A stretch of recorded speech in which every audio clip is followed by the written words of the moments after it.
Man Up Top listeners, it's Joe here. And I'm Ed. How are you doing, Joe? Yes, I am good. We are very excited today to bring you something very special that we recorded on Saturday. Yes, we were at The Gathering, brought to you by our friends at Christian Vision for Men. We had a lot of fun, didn't we? We camped, we were there with a UCB stand, but most importantly, we did a live show. We did. We were joined by Simon Thomas and John Bostock, who we've already had on the podcast, but it was great to get into more of their story, their chat and their journey.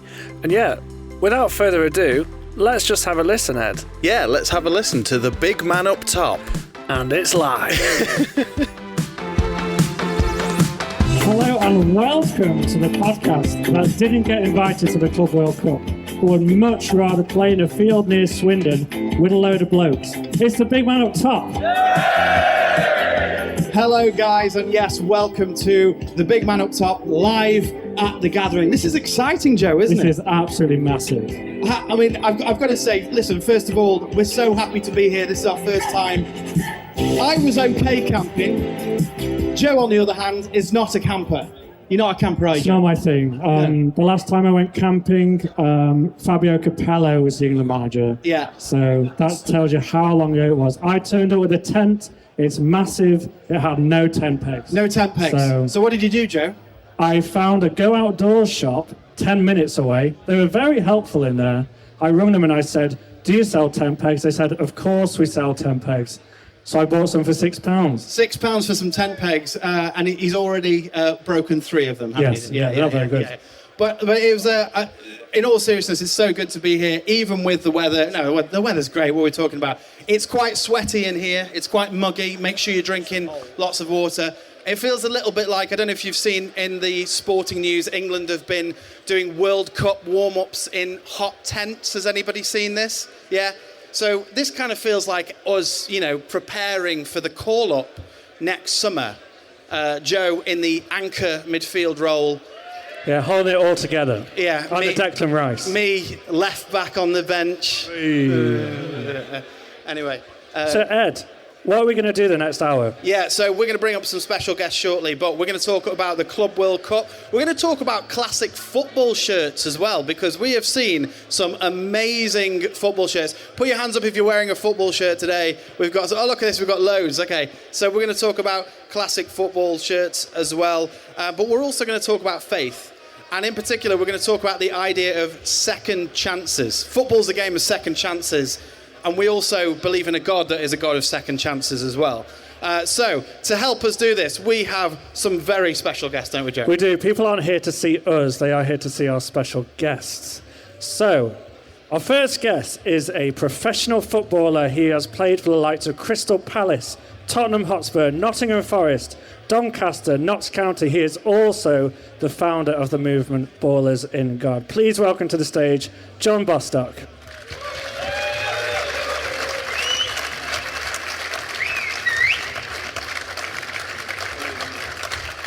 How you doing, John? Yes, I'm well. Thank you for having me. It's very good to have you. And with John, we've got, he's a favourite here, isn't he? He's a mainstay. He's your Jim Bowen wannabe after seeing last night in that amazing suit.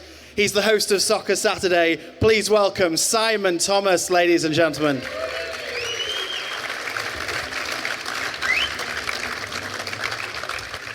Hello, everyone. That's a bit louder than I thought it was going to be. Coming in Hello, hot. gents. Coming in hot. Guys, thank you so much for taking the time to chat with us. We really appreciate it. Now, as I mentioned at the top, this is our first time at The Gathering, and it's been absolutely amazing. Simon, this is not your first time here. How's your weekend been in comparison to like other years at The Gathering? Well, last year I only did a little dip in, dip out on the Saturday, but this year I'm doing the whole weekend because with Carl Beach, who's synonymous with The Gathering, not around this year. Nathan said, would you come and do a bit of comparing? I realised that would involve the entire weekend, but I've been loads of times. Every year is the same in lots of ways, but also very, very different in others. Because God every single year does something, but what he does is different every single year. I just love this place. I love what it stands for. I don't know any of the guys sat out here, but I love the guys who come along. It's just it's a special 2 days. And John, this is your first time, right? How are you finding it so far? Yeah, it's I mean, I only came a couple hours ago, but just to see the camaraderie, what's going on. When men come together, it's always special, and when there's faith infused in the mix, I think it's really special. So just walking around today, I've been really inspired, and I know that those who are here today, you're here on purpose. It's not by chance. So yeah, I'm really looking forward to this part. Now, as I mentioned before, one of the great things so far is I've seen loads of football shirts. Joe and I are wearing a football shirt. Joe, what team do you support? Because you're wearing an England shirt. Yeah, I'm a Liverpool fan for my sins. But all my Liverpool shirts were far too tight. Far too tight. So I had to borrow an English shirt. Do you like something nice and fitted? I'd love that, Simon. Do you? Mind, yeah. Okay. Yeah. I'm a Stoke City fan for my sins. There's one other. That was there he is. Oh, yeah, there thank he is. you. Yeah, that was oddly muted. But we're going to talk just briefly on kits. John, I'm going to start with you. Have you ever played for a team and you've been like, I'm not feeling this kit? Or do you not care? Yeah, no, you know what, to be honest, for a player, kits mean a lot. And when you come back to pre-season and see the new kits that are on offer, it just gives you a bit of a buzz. I'm a Palace fan, so I don't have that many enemies. Yeah. So I think our kits over the years have been amazing. But if I were to pick a kit I didn't like, I wasn't a huge fan of the whole City kit when I signed for them. I just think the stripes of the black and the orange weren't the best, but... Not great. Yeah. Not great. Yeah. Simon, I'm going to ask you a question in a minute about kits, specifically about Norwich kits. Yeah. But I thought I'd compile some of our favourite kits as a team, big man up top team. Me, Joe, producer Anthony, who's a Man United fan, just to throw that out. Oh, dear. I don't know if that adds to his... How's he still smiling? Yeah. Hey? But we've got a couple of slides here for some kits. I'm hoping we can get them up. Brazil 1970. Legendary. That's a classic, isn't it? That's right? iconic. That's iconic. Iconic. That's one of my favourites. The next one. We have seen this one in the crowd. Here it is. Look at this. This is Nigeria 2018. What a kit that is. The next one. Ajax from the mid-90s. Most of these are mine, I think. I quite like that one. What a team that was, by the way. So the next one. This was, you like Roma, don't you? I think AS Roma never miss. Every kit they've ever had has been gorgeous. What's gorgeous? I mean, it's just basically red with a little bit of yellow. Simon, why is it ticking your box so heavily? Look at the team they're playing. Well, you know, talking kits. Yeah, exactly. And the next one, Croatia from '98. That was producer Anthony's choice. He really liked one. And this one's my personal favourite. Juventus, that away kit again from the '90s. I'm aging myself here, aren't I? You know. You don't need to worry about that, mate. Honestly, yeah. Not with me sat here. But none of these compare to the Colorado kit that was displayed. I can't remember what era this is, but this is a lovely brown and tan number. It's the wrong era. With tassels. Tassels. Yeah. Now, Simon, is that AI or is that real? No, that is a real life kit, apparently. So anyway, I told you, Simon, I would come on to talk about Norwich kits. I'm talking about classic kits. It brings me on to my favourite incident with football kits, and that was Norwich City 2015-2016. Do you remember that year? Do you remember the kit? Yeah, I know why you're going to mention this one. Okay. Yeah. Well, so I'm going to show you a few pictures. The first one is of the home kit when it was released.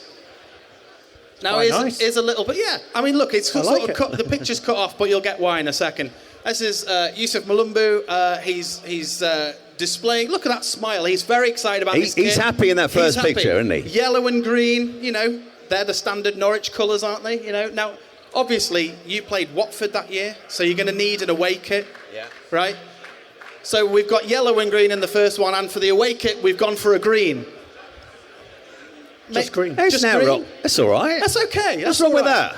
But obviously they've realised they might play Plymouth in the cup, so they need a third kit. Or just fleece the fans for more money. Or just to fleece the fans for more money. And so they've gone for yellow and green for the first one, green for the second. and green and yellow. Look for at his the third face. kit. Look at his face. Yeah, Malumbu is definitely losing the will to live with that one He a is. little Bless a him. little bit. I think it's about time we talk about football. That's why we're all here. Sure, why not? So, Simon and John, you guys have followed football for years. It is in your blood. You absolutely love it. There's so many people here that follow football. It has all come down to this. This is why we do it. The Club World Cup. Yeah? Were you watching it?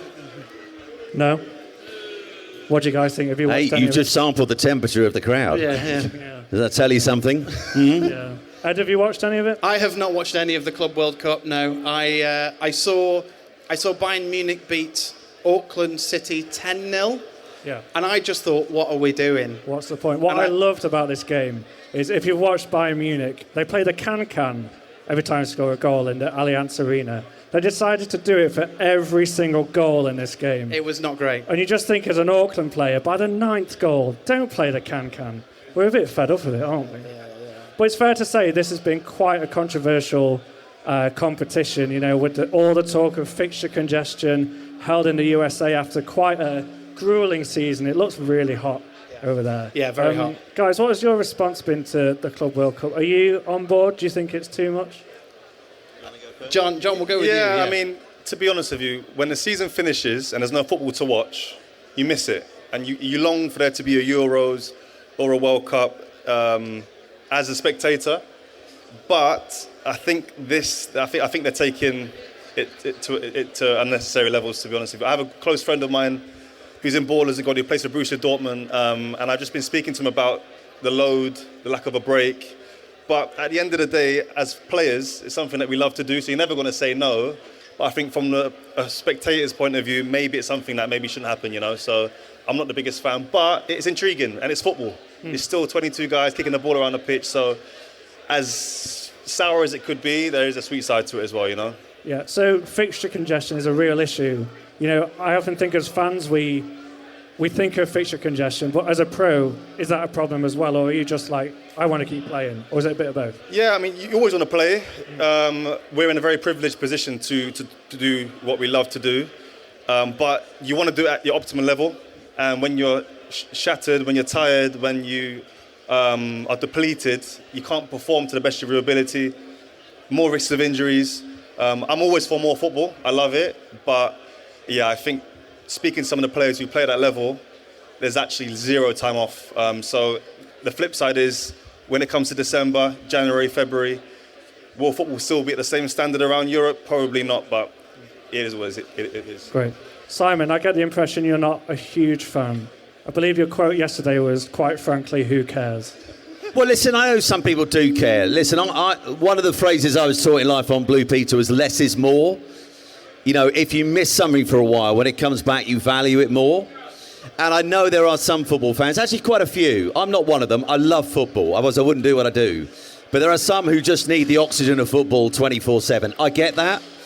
But at the moment, what I see is just this relentless power grab between UEFA and FIFA.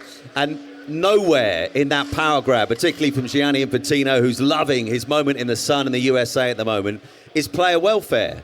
This is about money. This is about FIFA. It's not about the players. And I got so tired last season. Listen, some of it we can maybe blame on how they train, but so much of our conversations on Soccer Saturday in the build-up was injury lists. They were relentless. They were endless. And yes, we'll get hit back up. They're really well paid and they should just be appreciative of what they do. But bodies break down. If they're overused, they'll break down. And I also, just from a personal point of view, you know, we're on air for 10 months. I know it's only one day a week. I prep for about 4 days. I need a break from it like the players do, because then you come back in August and you have that sense of anticipation. If we had Christmas every week of the year, even the kids would get bored of it eventually. The fact it's once a year means they get excited. So I'm all about less is more. Love the World Cups, love the European Championships.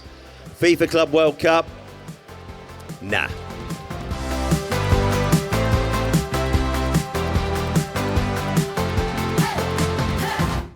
Now we're going to get into some deeper stuff with the guys, but as is tradition on the big man up top, we like to have a bit of a quiz, a bit of trivia, and we're going to test you guys as well. Now, producer Anthony, Are you there? Here he is. Can we give a big warm welcome to producer Anthony, please?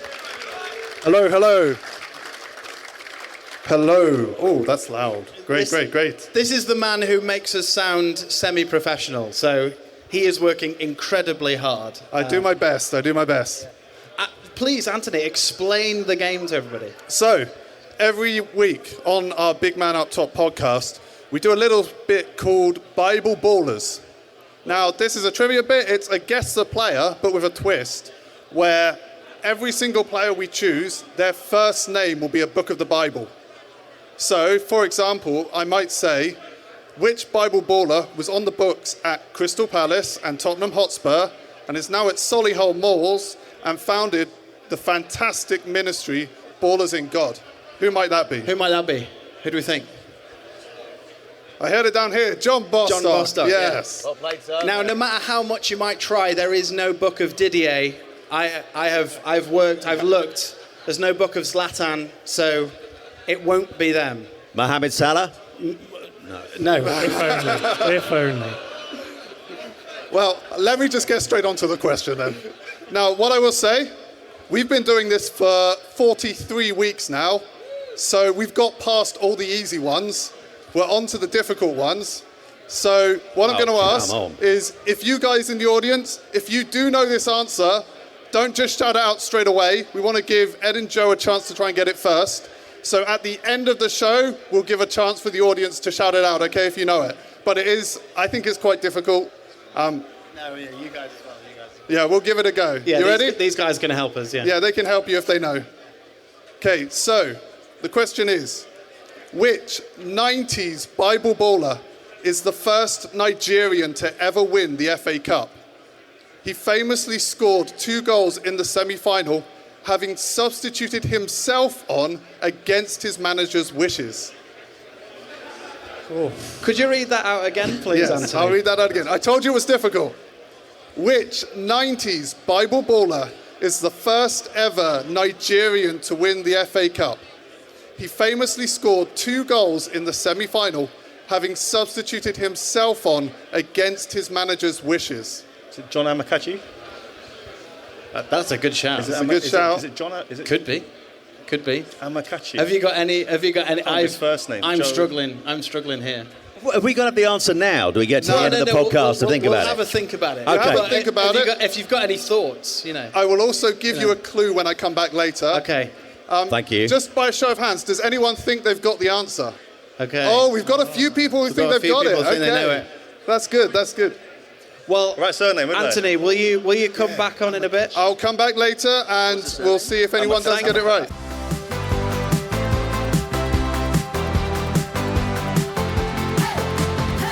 So I think it's about time we go a little bit deeper with our guests. We are incredibly privileged to have Simon and John joining us, and we'd love to just get into your stories a little bit, your journey of faith, your journey of football, and how they kind of link together. So before we start, John, I've been told, are there any Chesterfield fans here? Any Chesterfield fans? Yes. Oh, okay. John, do you have anything to say about the 2023 playoff final and the equaliser in an 87th minute? No, we deserve to win that day. Oh, dear. We deserved it. We deserved it. The year we had for Notts County was incredible. I think 105 points. Yeah. Still didn't. Pip Wrexham took up automatically. It's the hardest league in the world to get out of. One team goes up automatically. Yeah. So to do it at Wembley against Spyrites, it was a special day for sure. You did great. Listen, fair play. So let's go right to the start of your footballing career. You know, you were a hot prospect. You were 15 years old when you made your debut for Crystal Palace. Talk us through that. When that happened, were you excited? Were you scared? Take us back to the beginning of your career. I mean, so I signed for Crystal Palace Academy when I was 5 years old. I actually lied to them and told them I was 6 to get a chance to go on trial. God doesn't always bless lies, by the way, guys. So I signed for Palace at 5, which was my boyhood club. I was a season ticket holder since the age of 4. So I signed for Palace and made my way up through the ranks. And it was always my goal to play for the club that I support. And I was always pushed ahead of my age group. So when I was 13, I played for the under-16s. When I was 14, I trained with the first team for the first time. And at 15, Neil Warnock gave me my debut. I was actually at school at the time, and my stepdad called me, he said, John, you better come home quickly. Thought I was in trouble. But he said to me, he said, John, you're in the squad tonight against Watford in the Championship. And I was just amazed. You know, I was excited, nervous. I tried to have a little nap, couldn't nap. Arrived to the stadium, and I was too young to change with the adults. So I was supposed to be in another changing room, but Neil Warnock said, no, you just change with us, mate, no worries. So I think we crossed out a few rules there. But we were 2-0 down at the time, or 2-1 down, and I got the call after about 65, 70 minutes, and had my family in the stands there. And I just thought, you know, this is a dream come true. You know, I believe God puts dreams in our hearts for a reason, and He puts things in us that He wants us to reach for. So maybe there's some of you here today, there's dreams in your heart. They're there because God wants you to reach for them. I didn't realize my dream would be fulfilled so quickly at the age of 15. But I look back on it now as I'm 33 now, but an 18-year career, that's still one of the highlights of my career. So a true honour to play for the club that I support. That's great. And there's such a thing around young players. You know, you see at the moment Lamine Yamal coming through. Every time you say Lamine Yamal, you have to say that he's 17 years old, right? There's such a pressure on young players to perform for our teams. How did you find dealing with the pressure at that age? I think I put a lot of pressure on myself.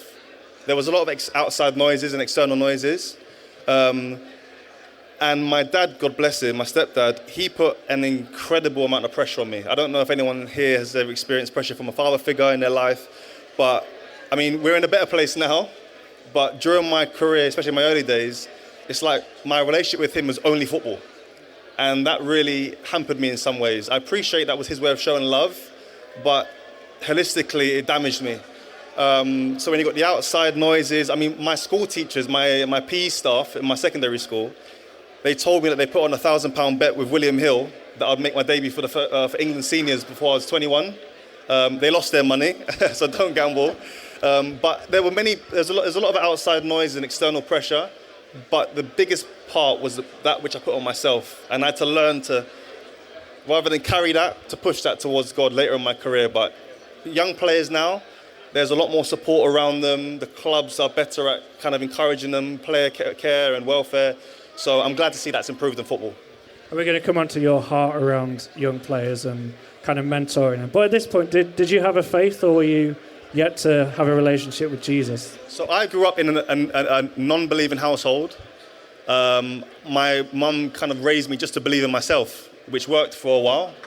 But then you start to have big questions. I had huge questions like, you know, at the age of 14, I had everything a kid my age would want. I had a contract with Nike, playing for my country, you know, chased by Barcelona, a really pretty girlfriend at the time. So I was ticking all the boxes of a young man, but there was still a deep longing in my heart for more. And I'd lie in my bed sometimes and think to myself, how are we just here? How is life? How is the earth moving at this pace? How am I here? How was I once a piece of sperm? Now I'm a man who can choose to love, hate. I always had these questions, but with no answers. My sister, who was living her life off of the rails, I saw her life change from night to day. And I asked her, I said, what's happened to you? You're different. She said, John, I'm a Christian now. And I wanted to laugh. I couldn't laugh because I recognized that even if this was a placebo effect, something has happened in her life that's real. So I went to church that Sunday with her, heard the gospel, and my life has never been the same since. But I wasn't raised in church. But just before my career really started to take off, God saved me. He met me where I was, and my roots started to go deep into who He was and who He says I was. So it was a strategic time in my life. And I guess at that moment, your faith in God became a much bigger thing than your career, right? Did you find that your faith helped you with highs and lows in your career? And in what way, like practically day to day, how did your faith help you on like a match day or at training? Like, how did your faith help you with that? I think people ask me about my faith. My faith is now who I am. It's not a part of me. And practically, I mean, it's changed everything.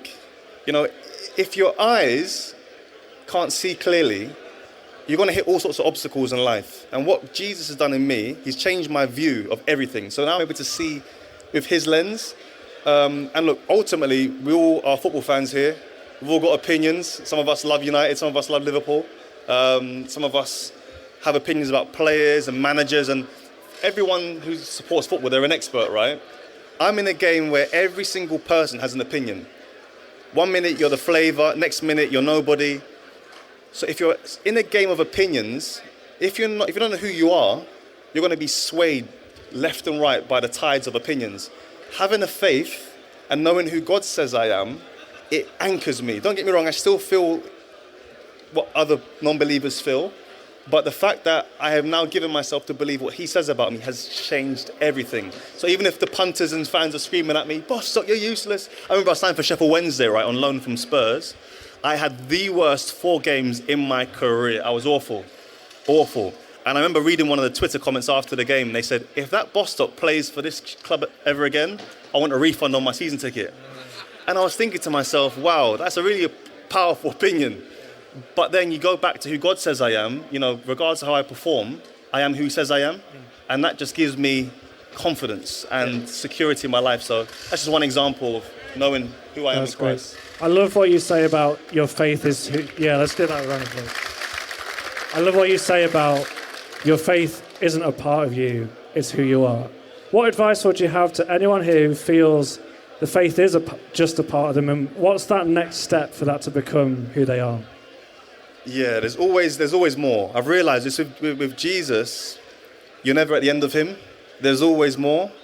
And the way he leads us, it's not a sprint, it's a marathon. And the way you run a marathon is one step at a time. And so I would just encourage anyone here who maybe feels struggling in their faith, or you're at the beginning of your faith journey, take the next step. Just take the next step. Pray today. Don't worry about tomorrow. Read the Bible today. Don't worry about tomorrow. Trust God today. I would definitely say just take the next step, because it can be quite daunting. I heard someone once say this: one of the hardest things for a Christian or a believer is to look in the mirror and see all of their sin, because they know the areas of their life where they're struggling, and still to believe that God really loves them. And it's true, despite our weaknesses and our failings and shortcomings, God really does love you with an everlasting love. So let that fuel you to go to the next step. Like he loves me. He's not waiting to punish you if you make a mistake. He's not upset with you if you don't pray today or read the Bible. Just take the next step, and that's what I would say. So you have this very real faith to you. You move through your career. You have a spell in Belgium as well. At what point did Ballers in God become a dream for you, and then ultimately a reality? When I signed for Spurs, quickly after I moved into my own place with my sister, I started to gather players from Arsenal, from Tottenham, who live locally, just for Bible studies at my house. And it became quite apparent quickly that this is something that God wanted me to do. It wasn't until years after that I moved to Belgium, away from England, being plugged into my local church. I felt really lonely in my faith. Has anyone here ever felt lonely in their faith? I raise their hands. Yeah, see hands going up all over the place. I felt like I was alone. No one understood what I was going through, struggling, isolated.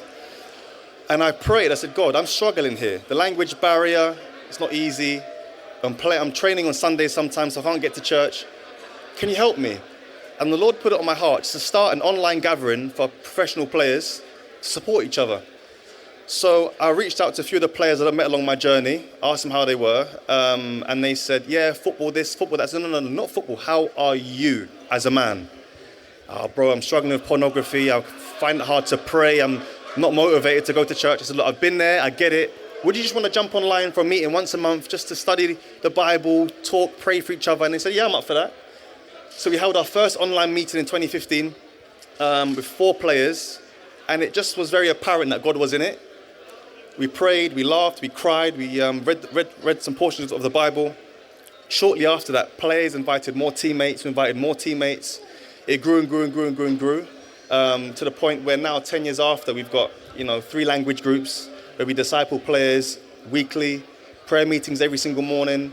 But it was birthed out of a longing and a lack in my life. So that's where the burden started. That's so good. So it started online. Yeah, that's great. Yeah. So it started as an online meeting, really powerful, moved through to these in-person meetings where we are today. And you've just been on a retreat, right? We've just seen on Instagram all these clips of, it looked incredible. Talk us through this retreat. What did you want from this retreat? Where do you see this going?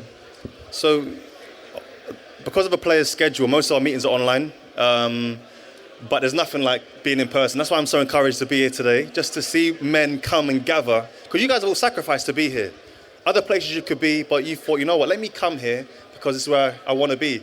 So when you get professional players after a long season where they want to go on holiday, go away with their partners, and they sacrifice some of that to come to a retreat. We had it in Somerset, no phones for 4 days, and we just study the word, have special guest ministers come, we host baptisms, we pray together, we eat, two-touch, we play tech ball, table tennis, we have a five-a-side tournament in-house.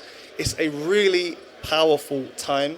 A lot of the guys say it feels like heaven because it's just intimacy and unity.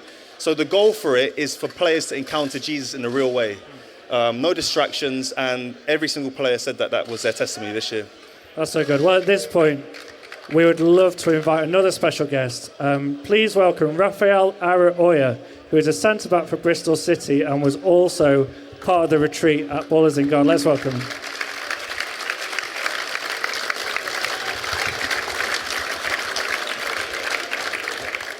Raphael, thanks for joining us. How was the retreat for you? Yeah, it was a very, very wonderful time. I think the highlight for me especially was, as gathered here with all men, and especially in the industry of football as well, there's such a persona as men have to, and men in the general world, we have to be strong, we have to be, show people that we're a certain type of way, that we can't have weaknesses. And then when gathering with a bunch of boys, a bunch of men who just love Jesus in the same industry, and we could just be ourselves, we could be vulnerable.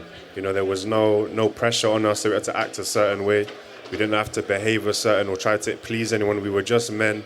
There were tears, there were laughter, as I said, and it was just a time where we could just, lock off from the world and just be intimate, as John said, with each other, with the Lord. And yeah, it was a special time. It's hard to put it into words.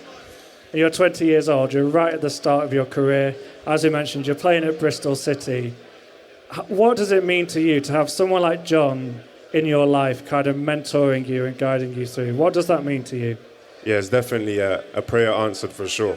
When having mentors and people around you, there's obviously great mentors and great leaders around you, but having someone that's on the same journey as you, being on the same journey as you, going through the same things as you, whereas I may not be able to talk to someone that may not be in the football industry, but someone like John who's gone through it, the temptations, the trials, the difficulties of everything, and being like, having him as like an older brother, a mentor, a friend, just all aspects is such a blessing. Just teaching me things, helping me grow. Anytime I need a question, he's always there. So it's just wonderful. I've got a question for both Raphael and John, actually. I think as Christians, as we see players in the game that are open about their faith, it makes us, we're really happy, really excited, but we want to support guys like you in prayer, but also in other ways. How can the church help you guys? Raphael, I'm going to start with you. How can the church be a support to you in your career? Yeah, I think as you mentioned, we're in a generation where you're seeing a lot more people being more open about their faith. So I'd say just for strength to stand strong on the Lord, because especially in an industry such as football and even in the world, there's a lot of temptations, there's a lot of things that can cause us to go the other way. So I would just say pray for strength to stand firm, that we won't deny Jesus. John, I'll ask the same question. How can we pray for you? How can we stand with you? Yeah, I think as a spectator, sometimes you can look from the outside and think, well, these players are bold, they don't need prayer, but we do. We really need your prayers. And, just stand with us. Not every person can be a footballer, but from the sidelines, I mean, some of the guys I know have called me as fans. They've said, John, we were praying for you. That holds such a weight. And sometimes we can feel like a prayer is like a small pebble in the ocean. But if that prayer is sincere, it can cause a tsunami. So never underestimate the power of your prayers. When you see people on the highest level, rather than criticize them or I wouldn't do this, I wouldn't do that, stand with us in prayer. I think that will go a long, long, long way to know that we have the backing of fans, supporters, football lovers around the world. Because God's doing the work, guys. He really is doing an amazing work in football. You're seeing boldness, players being bold for their faith, really, really standing in the gap and representing Christ on the highest platform. And that's what we've been praying for the last decade. So we're seeing revival stir. And so thank you in advance for standing with us. Guys, can I just ask them a question? Is that all right? Because I think what you're doing, and you guys speaking here today, is so good. And there's a lot online. Ballers in God is obviously out there on Instagram, and we see players. We see like Alisson at Liverpool arriving at Anfield with his Bible. He's very bold and out there with his faith. We hear about people like Bukayo Saka at Arsenal, Mark Gay, wearing the armband, being very bold about their faith. What's it like for you guys in the dressing room, on the training pitch, out on the actual pitch? What does faith look like in those places? Amongst, I'd imagine, a lot of guys who don't share your faith. It's a challenge. It's a real challenge because we're in a sphere where most people don't hold the faith that we hold. But I see it as a challenge that we're not alone. The Lord is with us. And I think that you can talk about your faith, but then there's the challenge to, can you display it? Can you display your faith? And we challenge our guys and Ballers in God. We say this: love people and your teammates so much that they wonder why. So one of the things in football that you just don't do is clean someone else's boots. You just don't do it. It's like you leave it to the youth team players, or it's normally a forfeit for someone who is the worst trainer. So we encourage our guys: grab your teammates' boots and wash them and clean them. Because they'll ask you why. And just say, just because I love you, mate, or, just because. And that opens up doors. So I think there's a place for sharing your faith, but an even, greater invitation to display your faith in that place. So that's what we try to focus on. Love it. That feels like the modern day footballer version of washing your brother's feet, doesn't it? I absolutely love that. That's great. Well, thank you, John, and thank you, Raphael, for that. Simon, I'm going to ask you a few questions now, if that's all right. One of the things that I love about the church and the body of Christ is that we all have such different journeys, and yet we've all ended up here, specifically in a field in Swindon, but it could be anywhere in our church communities, whatever that is. And so I love that we have three guys with completely different journeys. But Simon, we're going to find out a little bit about yours now for anybody who might not know. So obviously you're the host of Soccer Saturday, but let's go back. Let's go back to how far? To your childhood. No, we're not going back to our childhood. We've got to be finished in 20 minutes. Yeah, exactly. Tell us a little bit about your upbringing, because you grew up in a Christian home, didn't you? Yeah, my dad was a vicar. Yeah, so kind of Christianity was an inevitable part of family life. Going to church was part of family life. He was a vicar in Norfolk till I was 10. Hence the Norwich City connection. Always believed you support your local club. And I did, boys. 2 Norwich boys down on the front here. And do you know what I loved about my dad? And I respected my mum on this. Because, and I'd say this to anyone who's parents and you're Christians of little ones, is he never forced it down my throat. It wasn't something I had to believe because my dad did this for a job. They gave me the freedom to explore faith for myself. And that was really my experience growing up. God was a part of life. God was part of family life. God was part of my social life. All my best mates went to church along with my schoolmates, had my mates at school, my mates at church.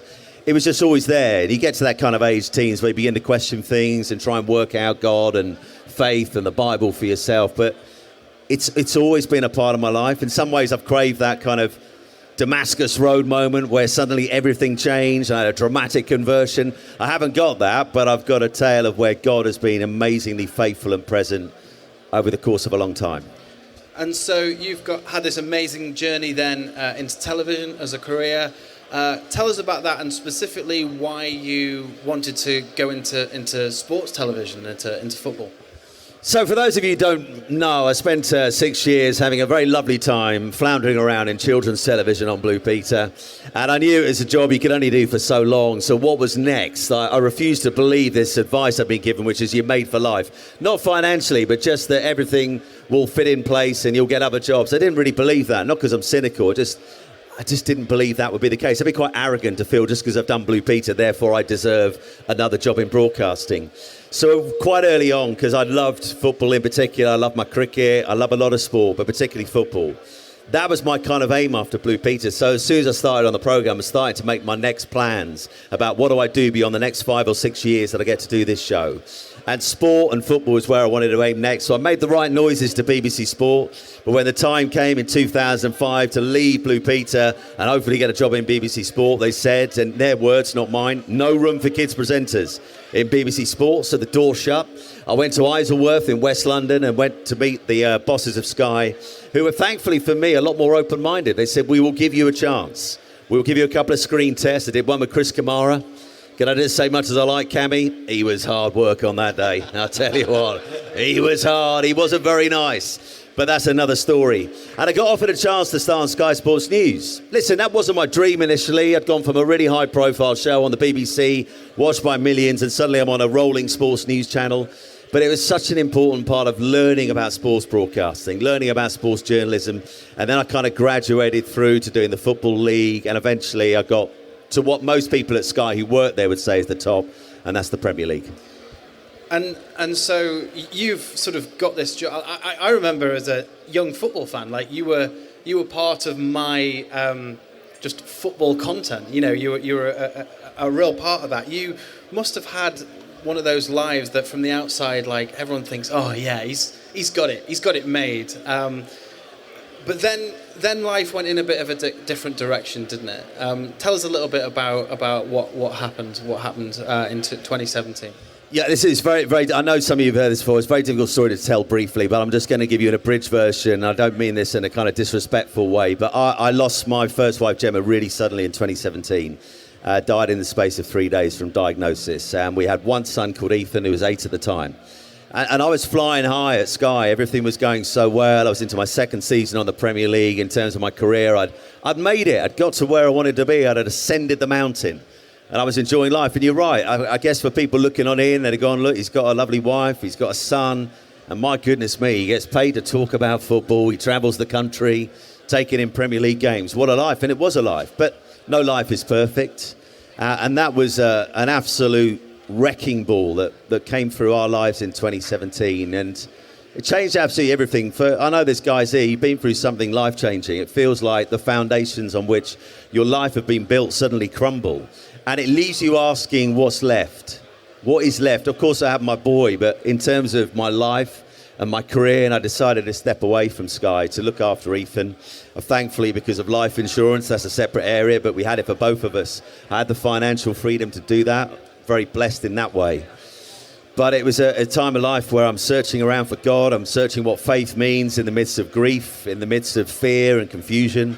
And I'm thinking, will I ever get back to doing my career again? One day I'd like to go back to football, but right now, with the best will in the world, football doesn't really matter right now. I don't want to be in a studio arguing with Graham Souness about whether he was offside or not, because in my head I'm going to be going, I've got bigger fish to fry. I've got an 8-year-old boy who's lost his mum. Quite frankly, right now, I don't care if he was offside or not. But for the guys and the girls watching at home, for the studio pundits, of course they care. You know, of course they care. So I couldn't put myself in that situation. So I stepped away, and it was really hard to get back. It was like scaling another mountain to get back. But eventually, cutting a long story short, I kind of did.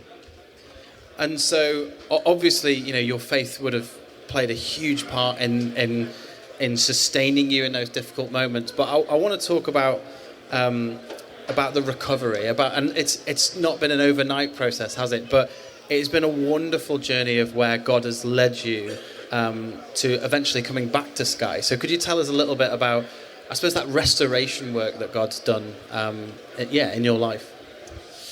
I would describe what we went through in 2017 as like kind of going through a life tsunami. Like just everything had been blown apart. There were a few things that were familiar, but a lot had changed, a lot had gone.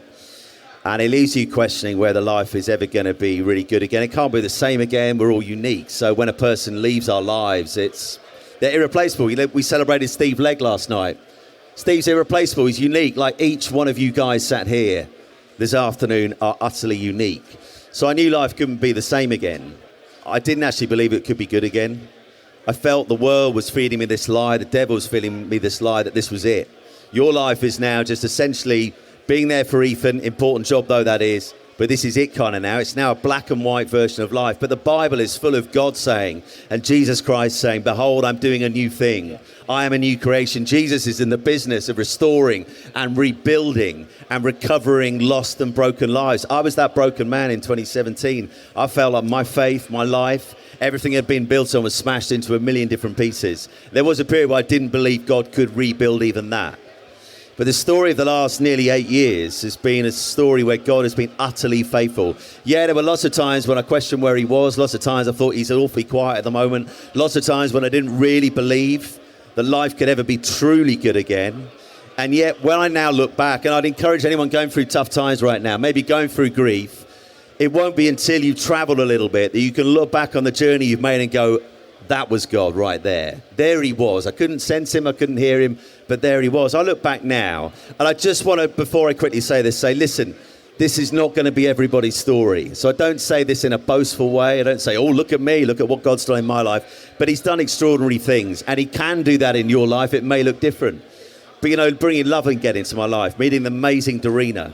I never thought I'd be father to anyone more than Ethan. He was amazing. He was my life. And now I have, and it's busy, and it's tiring this weekend, if I'm honest. Little bit of a break, but I've got a 2-year-old and a 1-year-old at home, so life is very busy. And I didn't believe God could really restore my career. And then 2 summers ago, I'm getting a call from the head of football at Sky, Gary Hughes, saying, I want you to apply for the Soccer Saturday job. I took a big gulp because, of course, it's like replacing Fergie at United and replacing Stelling on Soccer Saturday.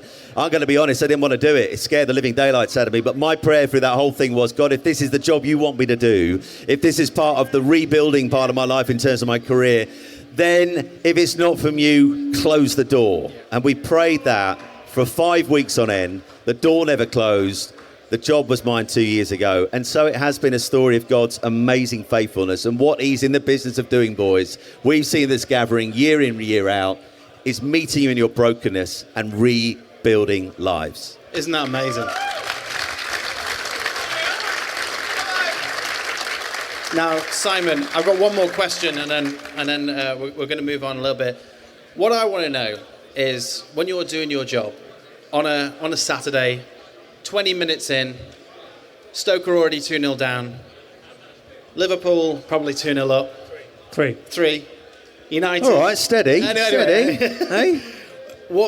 Tell us a little bit about your routine, and particularly, I think, about how you bring your faith into your workplace. 'Cause I think that's an interesting point. Is God has done this amazing work in your life.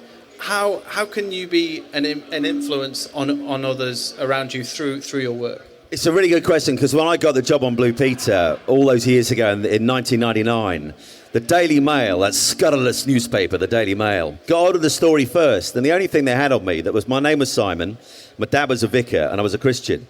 So I had no choice in being put out there as a Christian. And it felt at that stage like there was this huge pressure on me to be this kind of Christian guy on telly. I used to get letters and emails in from well-meaning Christian men and women and organisations saying, we look forward to hearing how you're going to witness about your faith on Blue Peter. I was thinking, well, how can I do that? I can't come on air on Blue Peter. Similarly, I can't come on air on Soccer Saturday and say, welcome to the show. It's Saturday. We've got 6 games in the Premier League today. We've got a full programme in the Football League. But before we go to Merse for the first time today, Jesus died for each and every one of you watching. Yeah, come on. He loves you. He loves you, and today he's in the business of restoring your broken life. Talking of broken lives, here's Paul Merson. You can't do that. He wouldn't mind me saying that, because he's very upfront about his feelings. And he's been through a lot. But it's a question you ask yourself, and I know that's why I asked the question to John or Raphael. You know, how does that look in the place of your work? Because I'm quite open about my faith on social media. I'm open about my faith at things like this. If I go to a secular setting where I'm speaking, I will talk about my faith, and I get asked about it a lot. And I love talking about the good news of Jesus. But how does that look like on a Saturday? Do you know, it's about being the best possible person I can be in my place of work. I think our work, God designed us to work, to not lay around, to work, and we glorify God in our work. And when I think about Soccer Saturday, the most important part of my routine every Saturday is I do my prep from Tuesday to Friday. We cover 9 leagues, so you're covering around about 65, 70 games every Saturday. So there's a lot to keep across, a lot to prep. The most important bit of my day on a Saturday isn't opening my gob at 12 o'clock. It isn't making sure I try and get the right goal scorer at 3 o'clock when it really does get interesting. It's bringing the day before God. I know because I prayed that prayer 2 years ago. God shut the door if this is not from you, and he kept the door open, that this is absolutely, contrary to what some viewers may have wanted, this is where my God wants me to be. And so the most important part of my day is before I go through to the studio, I just go into my little dressing room where I get into my suit, and about 20 minutes before 12 o'clock, I get on my knees and I give the day to God. And I just say, you go before me into that studio. I know I can't do this job without you. It's too complicated. It's too overwhelming. But with you, all things are possible. And it's been only 2 occasions where I haven't done that. And I've sat down at the desk. I've got all my notes out, all my matches in front of me. I'm thinking about the first question, getting my words right, not fluffing it.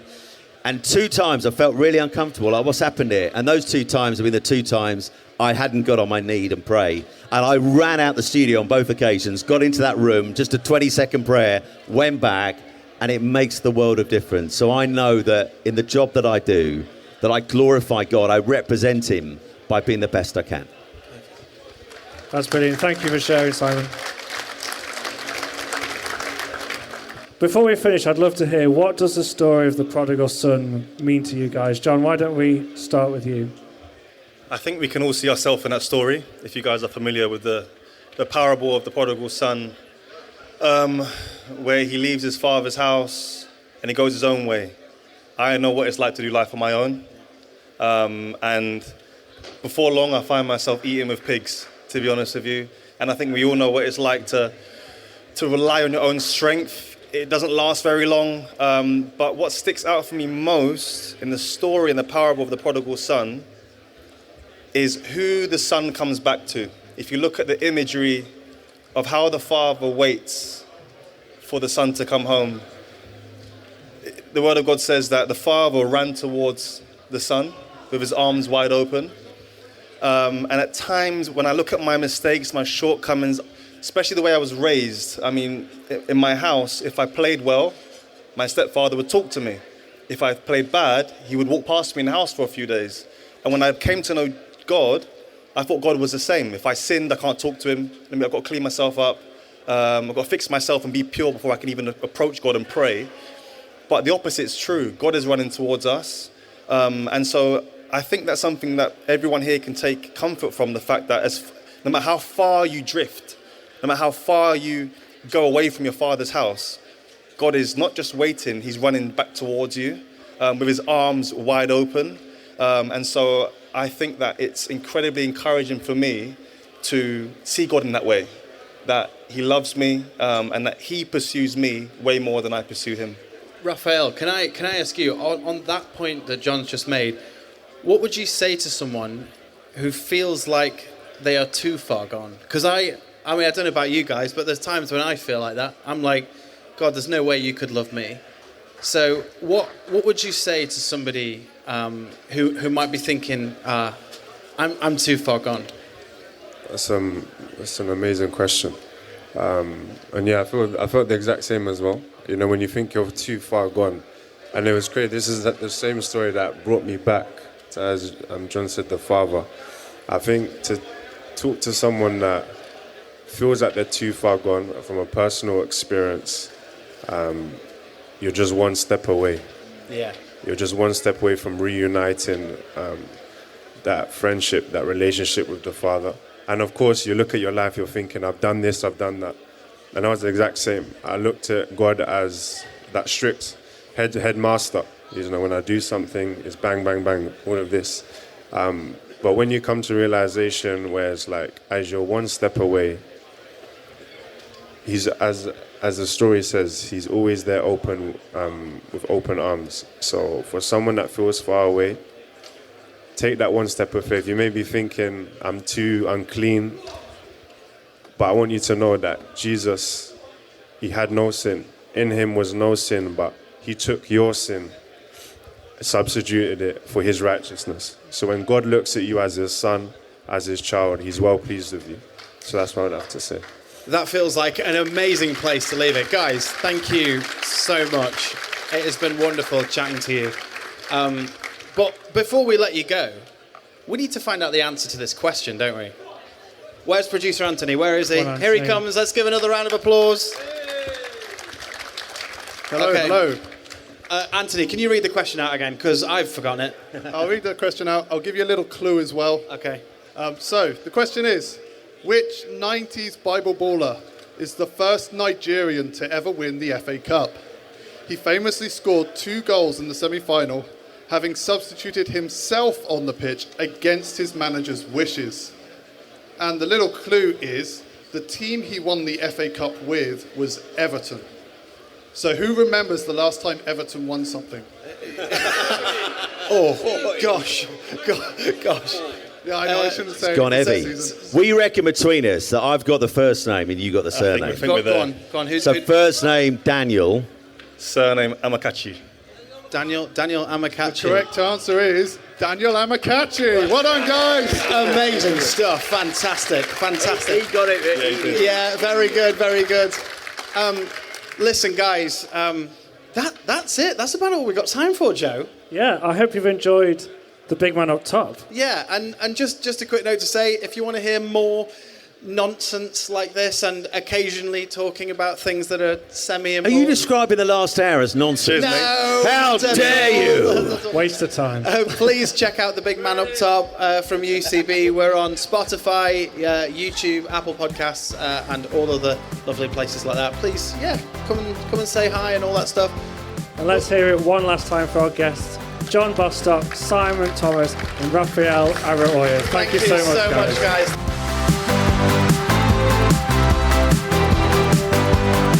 Well, that was fun, wasn't it, Joe? That was a lovely time. It was. Should we go back again?